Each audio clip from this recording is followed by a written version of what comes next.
लाडकी बहीण योजना तर 13व्या हप्त्याबद्दल सविस्तर माहिती आणि नवीन अपडेट्स आपण या व्हिडिओमध्ये जाणून घेणार आहोत. त्यामुळे व्हिडिओ शेवटपर्यंत नक्की पहा.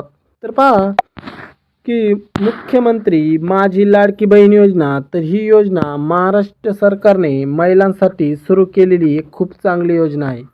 तर तुम्ही पाहू शकता की मुख्यमंत्री माझी लाडकी बहीण योजना, तर ही योजना महाराष्ट्र सरकारने सुरू केलेली महाराष्ट्रातील लाडक्या बहिणींसाठी एक खूप आणि महत्त्वाची योजना ठरलेली आहे.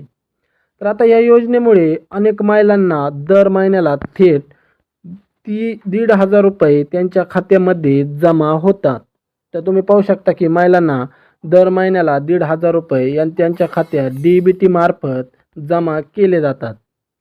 आता हे पैसे त्यांच्या बँक खात्यात जमा होतात आणि या पैशांचा उपयोग महिलांना घर खर्चासाठी आणि स्वतःच्या गरजांसाठी करू शकतात.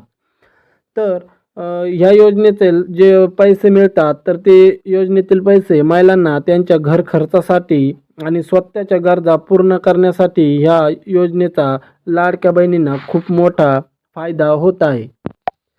तर पुढे पाहू शकता की आता ही योजना सुरू करण्यामागचा उद्देश म्हणजे की महिलांना आर्थिक मदत होते. तर पहा की लाडक्या बहीण योजनेला ह्या योजनेमुळे त्यांना आर्थिक मदत मोठ्या प्रमाणात आता ह्या योजनेमुळे होत आहे.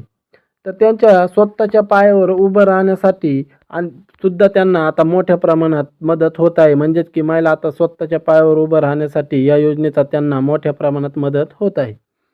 तर बघा की आजवर आता 12 हप्ते महिलांच्या खात्यामध्ये जमा झालेले आहेत. तर बघा म्हणजेच की सरकारने 12 महिने हे त्यांच्या खात्यामध्ये पैसे पाठवलेले आहेत. आता पुढे की 13वा हप्ता पुढील टप्पा आता सुरू होणार आहे. तर बघा आता लवकरात लवकर 13व्या सुद्धा आता त्याचा नवीन टप्पा पुढे सुरू होणार आहे.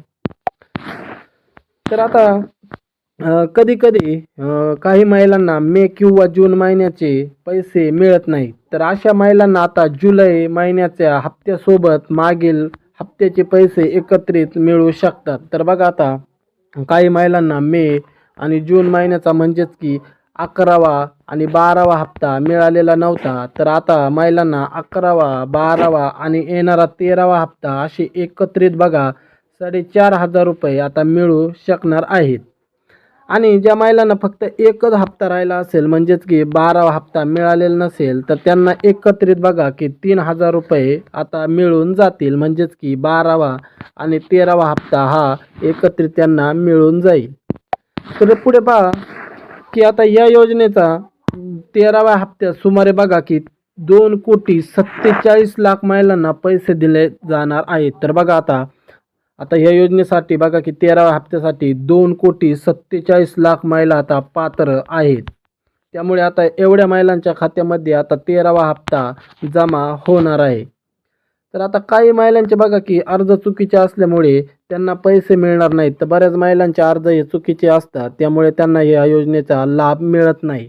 तर त्यामुळे तुम्ही यादीमध्ये नाव आहे किंवा नाही तर ते चेक करू शकता आणि ह्या योजनेचा लाभ लवकरात लवकर घेऊ शकता. तर व्हिडिओ जर आवडला असेल तर आपल्या व्हिडिओला लाईक, शेअर आणि कमेंट्स करायला विसरू नका आणि चॅनलला सबस्क्राईब करायला सुद्धा विसरू नका. तर भेटूया नंतरच्या अशाच नवीन अपडेट्समध्ये. तोपर्यंत जय महाराष्ट्र.